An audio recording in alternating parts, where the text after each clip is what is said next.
Do you struggle with picking the right answer on the PMP exam?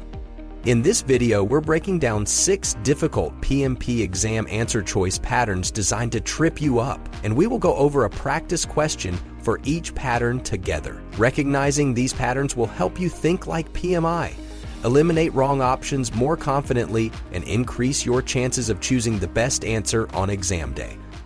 Let's start with the first pattern. Pattern 1, all plausible, 1 PMI-aligned choice. This question type gives you 4 answer choices that all seem professionally written and technically sound. They all appear reasonable. There's no throwaway answer and nothing jumps out as obviously wrong. Each choice might reflect something you've seen work in real projects, but only one of them fully aligns with PMI's values, things like stakeholder engagement, process discipline, and structured governance. Why it's difficult? This is one of the most deceptive types of PMP exam questions because it mirrors how complex decisions work in the real world, and if you've got professional experience, it's easy to default to what you'd normally do in your own organization. But PMI isn't interested in what works locally. They want to know if you understand and apply global best practices, the kind that emphasize integration, transparency, and formal control. This means you have to set aside workplace habits, personal bias, and your boss's preferences, and instead choose the answer that reflects PMI's ideal project management behavior. Here are a few PMI mindset tips. When you see this pattern, ask yourself, which action demonstrates integration and collaboration? Am I involving the right people at the right time? Does this approach follow a documented, traceable process? Remember, PMI rewards structure, not shortcuts. Let's take a look at the question together. You are managing a project with tight time constraints and stakeholder expectations around a product launch. Midway through the project, a new regulatory requirement is introduced that could significantly impact a key deliverable. The project team is eager to implement a quick solution to stay on schedule. What should the project manager do? A. Approve the team's workaround to implement the solution quickly and document the change later to avoid delays. B.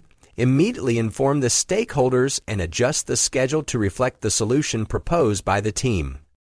C. Evaluate the regulatory impact, then submit a change request to the Change Control Board for formal review. D. Collaborate with the team to revise the deliverables and begin implementation while keeping the sponsor informed. You can pause the video here if you need more time.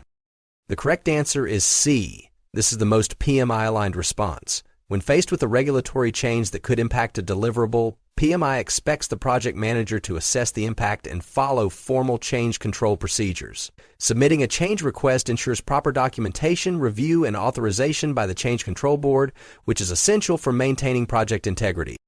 Option A is incorrect. It shortcuts the process by allowing implementation without prior approval, which violates formal change management protocols.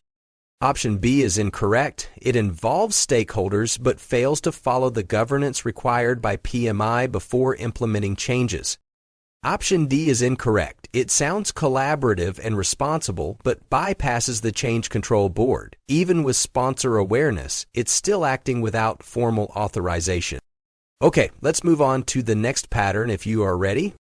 Pattern 2, same verb, subtly different execution. In this question pattern, all the answer choices begin the same way. They use the same verb or action phrase like review the risk, inform the stakeholders, or engage the team. At first glance, this makes it feel like the options are almost identical, but the difference lies in the subtle variations in who's involved, when the action takes place, or why the action is being done. PMI isn't just testing whether you understand the term, they're testing whether you understand how, when, and with whom the action should be executed in context. Why it's difficult. This pattern is tricky because it offers no visual clues to help you. You can't rely on tone, length, or phrasing to spot the right answer. Everything looks clean, consistent, and well written. Instead, you need to think carefully about the sequence of the action, the roles and responsibilities involved, and the intent behind it. Even small mistakes, like reviewing something with the wrong stakeholder or acting too soon, can turn a good-sounding answer into the wrong one. Here are a few PMI mindset tips. When you see answer choices that all begin the same way, slow down and ask, is this action being taken with the correct audience? Does this happen before or after key steps like analysis, consultation, or approval? Is this option showing the proper sequencing PMI expects, or am I skipping ahead or involving the wrong group? It's not about picking the best-sounding version of the same phrase. It's about knowing PMI's process and applying the action in the right context. Let's take a look at the question together. Your team has identified a potential risk related to a third-party vendor delay which could affect critical path activities. The project is in the execution phase and stakeholders are growing concerned. What should the project manager do? A. Consult the project sponsor immediately to escalate the issue and request additional funding for a faster vendor. B. Consult the team to create a workaround and inform stakeholders of the plan once it's implemented. C. Consult the risk register and initiate a risk response plan that was developed during planning. D. Consult the client to explore possible changes to the project scope before discussing mitigation options with the team.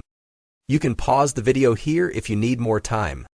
The correct answer is C. This option reflects the most PMI-aligned execution of the verb consult.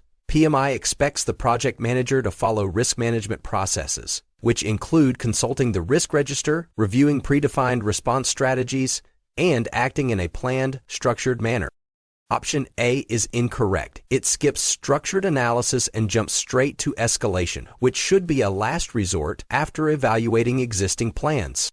Option B is incorrect. It sounds proactive, but it skips stakeholder engagement and formal risk procedures. Option D is incorrect. It inverts the logical order by initiating scope discussions before internal mitigation efforts. Risk response should occur first. Okay, let's move on if you are ready. Pattern 3, PMI language in the right context. In this question pattern, every answer includes PMI-specific terms like risk register, change control board, issue log, or burn down chart. At first, that's reassuring. You recognize the vocabulary, you've studied the glossary, you've memorized the tools and artifacts. But here's the catch. Only one answer uses the term correctly within the context of the question. The others may include accurate-sounding PMI language, but the tool or concept is applied in the wrong way, or at the wrong time, or to the wrong type of problem. Why it's difficult. This pattern preys on superficial understanding. If you rely only on memorization, you'll be tempted to select an answer just because it mentions the right term. But the PMP exam is not about recall, it's about application. PMI wants to see whether you understand how to use each tool or artifact functionally in the right situation. You can recognize a term, but if you don't fully understand when, why, and how it's used, you're likely to fall into the trap. Here are a few PMI mindset tips. When you encounter PMI terms in answer choices, don't assume the presence of the term means it's right. Instead, ask, is this tool appropriate for this scenario? Is this term being used with the right input-output or process group? Does this reflect how PMI expects the term or artifact to function in practice? Recognizing PMI language is only the beginning. The key is using that language accurately in context and in alignment with PMI's process expectations. Next, let's take a look at the question together. During project execution, a key stakeholder identifies a current problem that is causing delays in task completion. The project manager wants to ensure that this issue is tracked and addressed formally. What should the project manager do? A. Document the concern in the risk register and develop a response plan with the team. B. Log the issue in the lessons learned register and discuss it during project closure. C. Add the issue to the stakeholder register to track follow-up communications. D. Record the event in the issue log and assign it to the appropriate team member for resolution.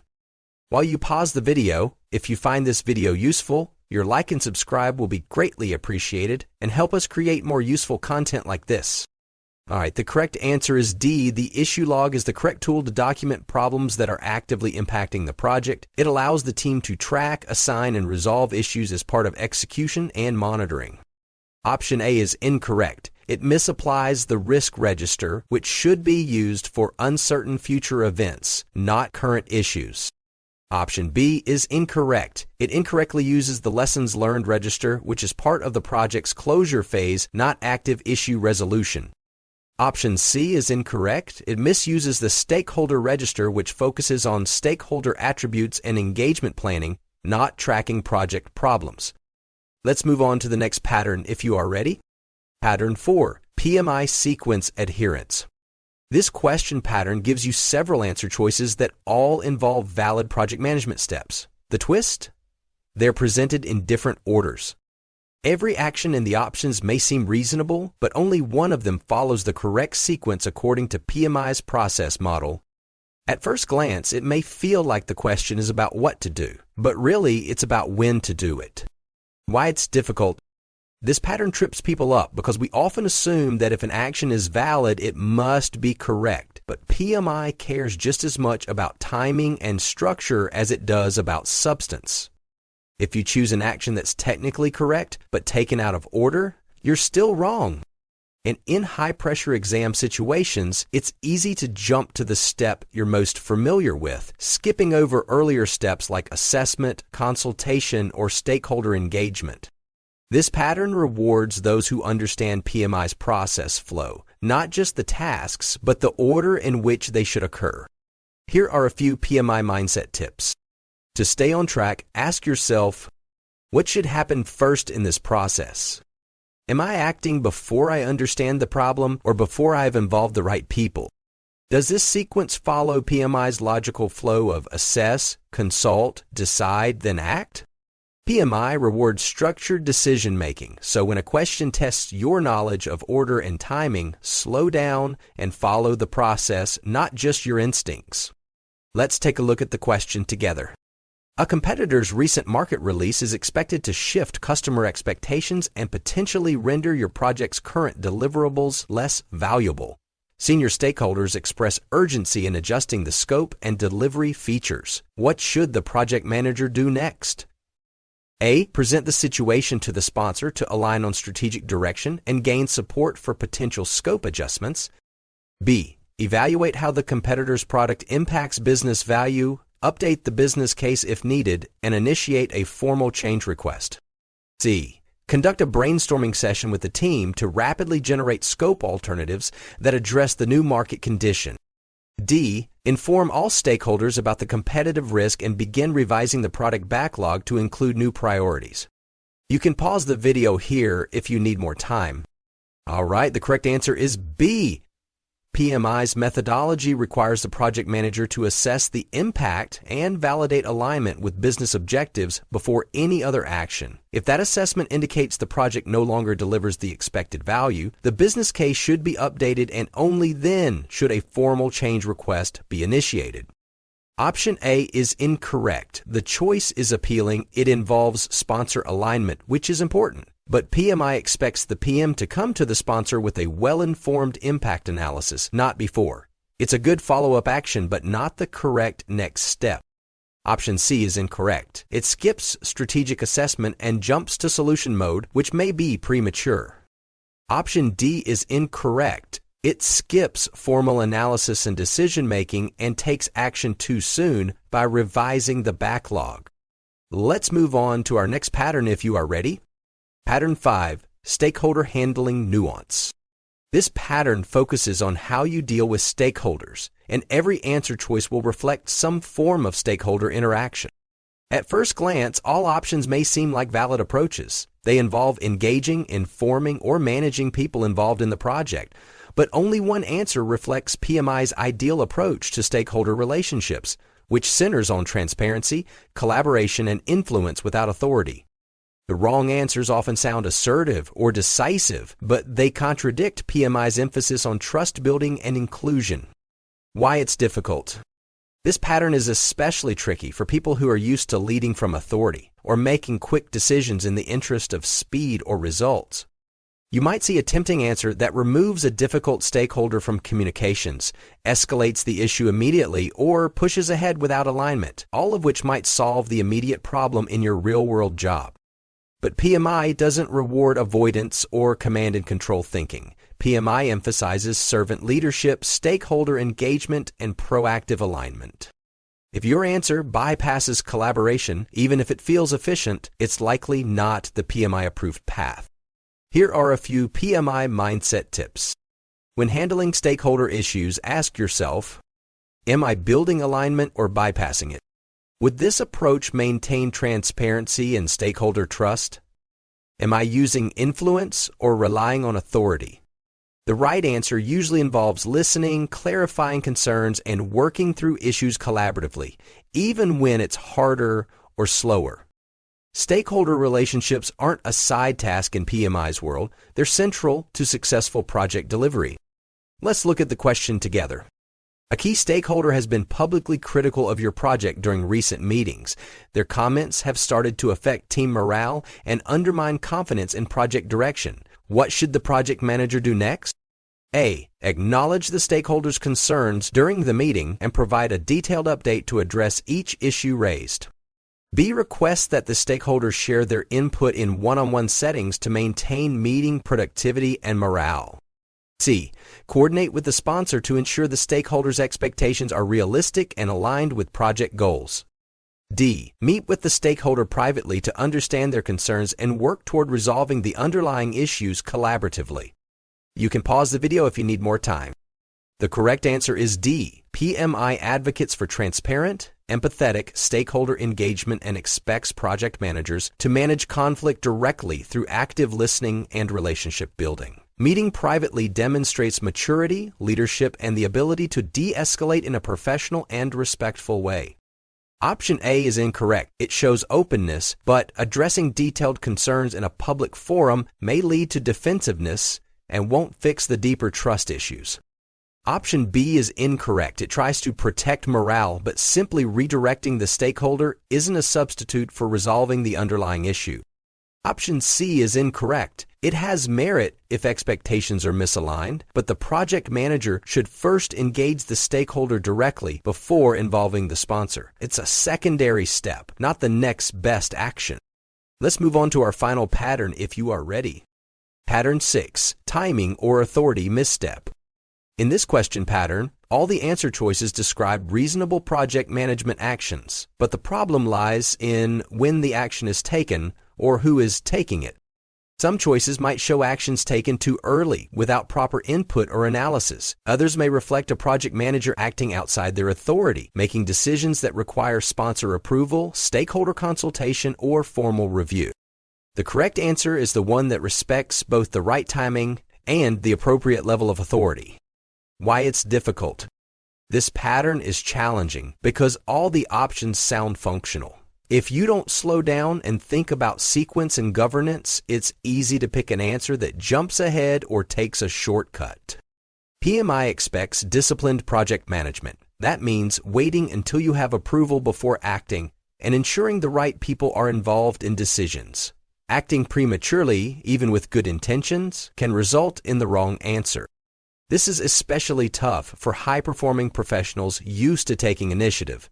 But in PMI's world, initiative without authority can be a red flag. Here are a few PMI mindset tips. When reviewing options, ask, do I have the authority to take this action?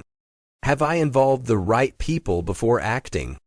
Would PMI expect me to consult, analyze, and document before executing? Even if the action sounds efficient, if it skips formal review, undermines governance, or assumes authority you don't have, it's not the PMI-approved response. Choose the answer that respects process, hierarchy, and timing, even if it means slowing down. Let's look at the question together. During execution, a senior team member identifies a potential change that could improve product performance but would require adjustments to both scope and cost. The project manager believes the change could benefit the customer and wants to act quickly. What should the project manager do? A. Consult with the sponsor to gauge their support before formally reviewing the change with the team. B. Discuss the proposed change with the team to assess feasibility and prepare for potential implementation. C. Notify key stakeholders about the opportunity and get informal buy-in before submitting a formal request. D. Evaluate the change, document its impact, and submit it for review through the formal change control process. You can pause the video if you need more time. The correct answer is D. PMI is clear. No change to scope, time, or cost baselines should occur without going through formal change control. This includes a proper impact analysis, documentation, and approval by the appropriate authority, typically the Change Control Board. Option A is incorrect. It seems consultative, but bypasses analysis and formal review steps. Sponsor alignment is important, but not the first action. Option B is incorrect. It focuses on team input, which is useful but premature without evaluating impact and submitting a request. Option C is incorrect. It prioritizes stakeholder engagement, but informal buy-in is not a substitute for governance and authority. Now that you've learned the 6 most common answer choice patterns on the PMP exam, you're one step closer to mastering the test and thinking the way PMI expects you to think. These patterns show up again and again on the real exam, and by understanding how they work, you'll be able to eliminate distractions, stay focused, and choose the right answer with confidence. Remember, the PMP exam isn't just about what you know. It's about how you apply project management knowledge under pressure using PMI's mindset, not personal experience, shortcuts, or workplace norms. If this breakdown helped you, make sure to subscribe to PM Aspirant for more exam strategies and project management insights. And don't forget to visit PMAspirant.com for resources, study tools, and practice materials designed to help you prepare smarter and pass with confidence. Thanks for watching, and best of luck on your PMP journey. You've got this.